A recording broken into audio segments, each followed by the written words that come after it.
ನಿಮ್ಮ favourite serials ಈಗ ಟಿವಿಗಿಂತ ಮುಂಚೆ ಸನ್ ನೆಕ್ಸ್ಟ್ ಆಪ್ ನಲ್ಲಿ ಜಾಲಿಯಾಗಿ ಎಲ್ಲರಿಗಿಂತ ಮುಂಚೆ ನೋಡಿ. ಈಗಲೇ ಸನ್ ನೆಕ್ಸ್ಟ್ ಆಪ್ ಡೌನ್ಲೋಡ್ ಮಾಡಿ ಮತ್ತು ಸಬ್ಸ್ಕ್ರೈಬ್ ಮಾಡ್ಕೊಳ್ಳಿ. ಪರವಾಗಿಲ್ಲ ರೀ, ಸೂಪರ್ ಆಗಿ ಆಕ್ಟ್ ಮಾಡ್ತೀರಾ. ಸರಿ, ಮಾತಾಡೋದು ಮುಗ್ದಿದ್ರೆ ನಾನು ಹೊರಡ್ತೀನಿ. ಒಂದ್ ಸೆಕೆಂಡ್, ಇನ್ನೊಂದೇ ಒಂದು ಥ್ಯಾಂಕ್ಸ್ ಬ್ಯಾಲೆನ್ಸ್ ಉಳ್ಕೊಂಡಿದೆ. ಬ್ಯಾಲೆನ್ಸಾ?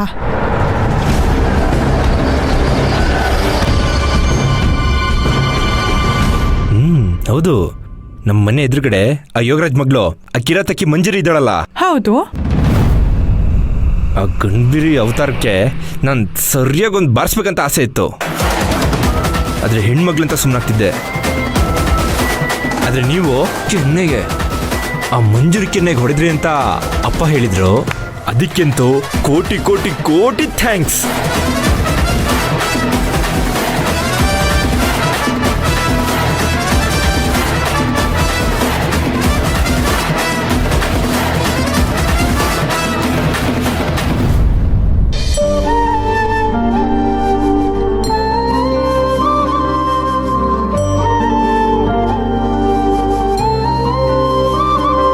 ಯಾಕೋ ನಾಗರಾಜು ಇಷ್ಟೊಂದು ಟೆನ್ಷನಲ್ಲಿ ಇದೆಯಾ? ಅಡುಗೆ ಏನು ಮಾಡಬೇಕು ಅಂತನಾ? ಅಮ್ಮ, ಶ್ರೀಮಂತು ಮದುವೆಗೆ ನನ್ನಿಂದನೇ ಗಂಡಾಂತರ ಬರುತ್ತೆ ಏನೋ ಅಂತ ಭಯ ಆಗ್ತಿದೆ. ಏನು ಮಾತಾಡ್ತಾ ಇದೀಯಾ? ಎಲ್ಲ ಅಪ್ಪಂದ್ರು ಮಕ್ಕಳಿಗೆ ಒಳ್ಳೇದಾಗ್ಲಿ ಅಂತ ಬಯಸ್ತಾರೆ. ಆದರೆ ಈಗ ನಾನು ಮಾಡಿರೋ ತಪ್ಪಿಂದ ಶ್ರೀಮಂತು ಸಪ್ತಮಿ ಮಧ್ಯೆ ಜಗಳ ಬಂದರೆ ನನ್ನ ಕೈಯಾರೆ ನನ್ನ ಮಗನ ಜೀವನಾನ ಹಾಳು ಮಾಡ್ತಾ ಇದೀನಿ ಅಂತ ಅನ್ನಿಸ್ತಾ ಇದೆಯಮ್ಮ. ಶ್ರೀಮಂತ ಜೀವನ ಕಟ್ಕೊಟ್ಟಿರೋದೇ ನೀನು ಯಾಕೆ ಹಾಳು ಮಾಡ್ತೀಯಾ? ಅಪ್ಪ ಆಗಿ ಎಷ್ಟೊಂದು ತ್ಯಾಗ ಮಾಡಿದ್ಯಾ ಅಂತ ನಿನಗೆ ಗೊತ್ತಿಲ್ವಾ? ಹಾಗಲ್ಲಮ್ಮ, ಸಪ್ತಮಿ ತನ್ನ ಮದುವೆ ಕಂಡೀಷನ್ಗೆ ಒಪ್ಕೊಂಡಿದ್ದಾಳೆ ಅಂತ ಶ್ರೀಮಂತು ಖುಷಿಯಾಗಿದ್ದಾನೆ. ಒಂದು ವೇಳೆ ಅವನ ಕಂಡೀಷನ್ಗೆ ಸಪ್ತಮಿ ಒಪ್ಕೊಂಡಿಲ್ಲ ಅನ್ನೋ ವಿಷಯ ಗೊತ್ತಾದರೆ ಎಷ್ಟು ಜಗಳಗಳಾಗತ್ತೆ, ಎಷ್ಟು ಮನಸ್ತಾಪಗಳಾಗತ್ತೆ, ಯಾರ್ಯಾರು ಏನೇನು ಅನ್ಬಹುದು. ಅದಕ್ಕೆಲ್ಲ ನಾನು ಹೇಳಿ ಸುಳ್ಳೇ ಕಾರಣ ಆಗತ್ತಲ್ಲಮ್ಮ. ನೀನು ಒಳ್ಳೇದು ಮಾಡೋದಕ್ಕೆ ಸುಳ್ಳು ಹೇಳಿದ್ಯಾ? ಅದರಲ್ಲೇನಿದೆ? ಎಲ್ಲ ಒಳ್ಳೇದಾಗತ್ತೆ, ನೀನು ಸುಮ್ಮನಿರು. ಒಳ್ಳೇದಾದ್ರೆ ಸರಿ, ಒಂದು ವೇಳೆ ಹೆಚ್ಚು ಕಮ್ಮಿ ಆದ್ರೆ ಇದರಲ್ಲಿ ಸಪ್ತಮಿ ಜೀವನಾನೇ ಇದೆಯಮ್ಮ. ಆಮೇಲೆ ವೆಂಕಟಪ್ಪಂಗೆ ನಾನು ಹೇಗೆ ಮುಖ ತೋರಿಸ್ಲಿ? ಶ್ರೀಮಂತು ಕೇಳೋ ಪ್ರಶ್ನೆಗಳಿಗೆ ನಾನು ಏನಂತ ಉತ್ತರ ಕೊಡ್ಲಿ? ಇಲ್ಲದೆ ಇರೋದನ್ನೆಲ್ಲ ಯಾಕೋ ಯೋಚನೆ ಮಾಡ್ತೀಯಾ? ಈಗ ಹೇಗೆ ನಡೀತಾ ಇದೆಯೋ ಹಾಗೇ ನಡ್ಕೊಂಡು ಹೋಗ್ಲಿ. ಇಲ್ಲ ಅಮ್ಮ, ವೆಂಕಟಪ್ಪ ನನ್ನ ಮೇಲೆ ಇಟ್ಟಿರೋ ನಂಬಿಕೆನ ನಾನು ಉಳಿಸ್ಕೋಬೇಕು. ಅವನು ಶ್ರೀಮಂತು ಮುಖಾನು ನೋಡದೆ ಈ ಸಂಬಂಧಕ್ಕೆ ಒಪ್ಕೊಂಡಿದ್ದ. ಅವನಿಗೆ ದ್ರೋಹ ಮಾಡ್ದಾಗಲ್ವಮ್ಮ? ಅಮ್ಮ, ಅದಕ್ಕೆ ನಾನೊಂದು ನಿರ್ಧಾರಕ್ಕೆ ಬಂದಿದ್ದೀನಿ. ಏನೋ ಅದು? ಮದುವೆ ಆದ್ಮೇಲೆ ಬೇರೆ ಮನೆಗೆ ಹೋಗ್ಬೇಕು ಅನ್ನೋ ಕಂಡೀಷನ್ ಬಗ್ಗೆ ಸಪ್ತಮಿಗೆ ಏನೂ ಗೊತ್ತಿಲ್ಲ ಅನ್ನೋ ವಿಷಯನ ಶ್ರೀಮಂತು ಹತ್ರ ಹೇಳಬೇಕು ಅಂತ ಅಂದ್ಕೊಂಡಿದ್ದೀನಿ.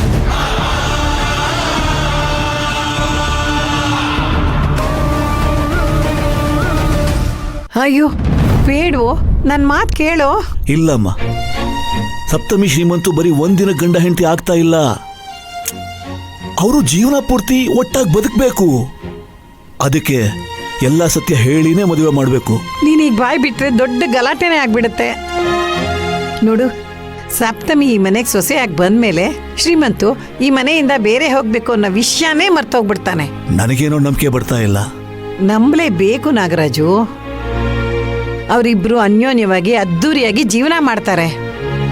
ಆ ಮುಕ್ಕೋಟಿ ದೇವತೆಗಳ ಆಶೀರ್ವಾದ ಅವರಿಬ್ಬರ ಮೇಲೂ ಇದೆ. ಸಪ್ತಮಿ ಬುದ್ಧಿವಂತಿಕೆ, ಅವಳ ಚಾತುರ್ಯತೆ, ನಡವಳಿಕೆ ಇದೆಲ್ಲ ಶ್ರೀಮಂತನ ಬದಲಾಯಿಸುತ್ತೆ ಕಣೋ. ಅಪ್ಪ, ಅಣ್ಣ ಬಂದ ಅನ್ಸತ್ತೆ. ಗೇಟ್ ಸೌಂಡ್ ಕೇಳಿಸ್ತು. ನಾನು ಅಡ್ಗೆ ಕೆಲಸ ನೋಡ್ತೀನಿ. ನಾಗರಾಜು ಬೇಡ ಕಣೋ, ಸುಮ್ನಿರೋ. ಇಲ್ಲಮ್ಮ, ನಾನು ವಿಷಯ ಹೇಳ್ಬಿಡ್ತೀನಿ. ನಾಗರಾಜು ನನ್ನ ಮಾತು ಕೇಳು.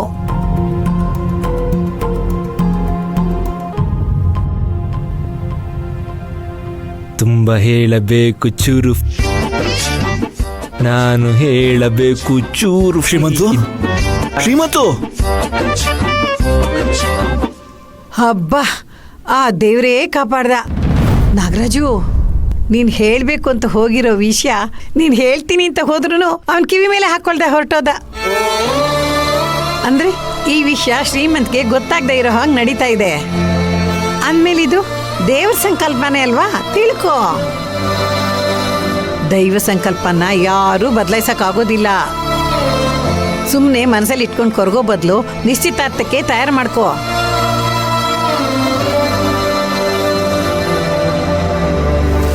ಮನೆ ಎಲ್ಲ ಕೆಲ್ಸನೂ ನಾನೇ ಮಾಡ್ಬೇಕು. ಸಹಾಯ ಮಾಡಕ್ ಬಂದ್ರು ಅಂದ್ರೆ ಒಬ್ರು ಬರಲ್ಲ ಅಂತಾರೆ. ಎಲ್ಲಿ ಹಾಳಾಗೋಗಿದಾರೋ. ಏ ನಮ್ರತ, ನಮ್ರತ ಬರ ಇಲ್ಲಿ. ಸತ್ಯಭಾಮೆ ಸತ್ಯಭಾಮೆ ಸತ್ಯಭಾಮೆ ಕೋಪವೇಕೆ ನಮ್ಮಲ್ಲಿ. ಏಯ್ ಬಾಯಿ ಮುಚ್ಕೊಂಡು ನಿಂತ್ಕೊಳ್ಳೋ.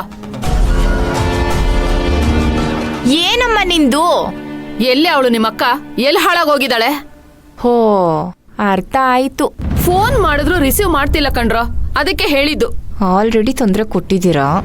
ಅಕ್ಕ ಬಾವನ್ ನೋಡಕ್ ಹೋಗಿರೋ ವಿಷಯ ನಿನಗ್ ಗೊತ್ತಾಗ್ಬಾರ್ದು. ಏಯ್ ನೀನ್ ಯಾವಾಗ್ಲೂ ಗೊಣಗ್ತಾನೆ ಇರು. ಕಿಟ್ಟಿ ಕಾಲ್ ಮಾಡೋ ನಿಮ್ಮ ಅಕ್ಕಂಗೆ. ಫೋನಾ? ಫೋನು ಎಲ್ಲೋ ಫೋನೇ ಸಿಗ್ತಾ ಇಲ್ಲಮ್ಮ. ಹೇಗೋ ಸಿಗುತ್ತೆ, ಅಲ್ಲೇ ಇಲ್ವೇನೋ? ತಗೊಳ, ಫೋನ್ ಮಾಡೋ ಅವಳಿಗೆ. ಓ, ಇದಕ್ಕೆ ಅನ್ನೋದು ಸತ್ಯಭಾಮ ಬೇಕು ಅಂತ. ಈಗಲೇ ಮಾಡ್ತೀನಿ ಇರು. ಏಯ್ ಏನೇ ಅವನು ಕಣ್ಸನ್ನೆ ಮಾಡ್ತಿದ್ಯಾ? ಏನಿಲ್ಲ ಅಮ್ಮ, ಫೋನ್ ಮಾಡು ಅಂತ ಹೇಳ್ದೆ ಅಷ್ಟೇ.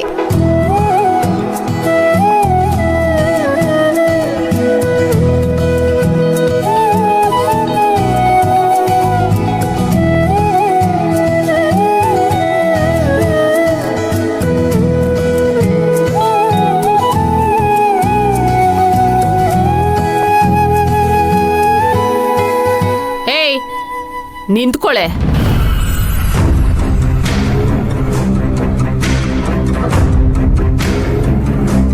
ಎಲ್ಗೆ ಹೋಗಿದ್ದೆ? ಅಮ್ಮ ಅದು ಅಕ್ಕ ವಾಟರ್ ಕ್ಯಾನ್ ಹಾಕಕ್ಕೆ ಹೋಗಿದ್ದಾಳಂತ ಆವಾಗ ಹೇಳಿದ್ವಿ, ನೆನ್ಪಿಲ್ವ ಸತ್ಯಭಾಮೆ? ಹೌದೌದು. ಹೌದು, ಕರೆಕ್ಟ್ ಅಲ್ವಾ? ವಾಟರ್ ಕ್ಯಾನ್ ಹಾಕ್ಬಿಟ್ಟು ಬಂದ್ರೆ ಬೊಕ್ಕೆ ಕೊಡ್ತಾರೇನೆ? ನಿನ್ನನ್ನೇ ಕೇಳ್ತಾ ಇರೋದು. ದೇವದ ತರ ಯಾಕೆ ನಿಂತಿದ್ಯಾ? ಉತ್ತರ ಕೊಡೆ. ಅಮ್ಮ, ಅದು ನಾನು ಗೋಲ್ಡ್ ಮೆಡಲ್ ತಗೊಂಡಲ್ಲ, ಅದಕ್ಕೆ ನನ್ನ ಫ್ರೆಂಡ್ ಕೊಟ್ಟಿದ್ದು. ಓಹೋ, ನಿನ್ ಫ್ರೆಂಡ್ಸ್ಗೆ ಎಲ್ಲಾರ್ಗು ನಿನ್ ತರನೇ ತಲೆನಲ್ಲಿ ಬುದ್ಧಿ ಇಲ್ವಾ? ಈ ಹಾಳಾದ ಬೊಕ್ಕೆ ಕೊಡೋ ಬದಲು ದುಡ್ಡು ಗಿಡ್ ಏನಾದ್ರೂ ಕೊಟ್ಟಿದ್ದಿದ್ರೆ ಅವಾಗ ಓಕೆ ಅನ್ಬೋದಾಗಿತ್ತು. ಆ ಬೊಕ್ಕೆ ನೆತ್ ಬಿಸಾಕಿ ಬಂದ್ ಕೆಲ್ಸ ನೋಡು. ಮನೆಯಲ್ಲಿ ಒಬ್ರು ನಯಾ ಪೈಸದ ಕೆಲ್ಸ ಮಾಡಲ್ಲ. ಸತ್ಯಭಾಮೆ. ಏಯ್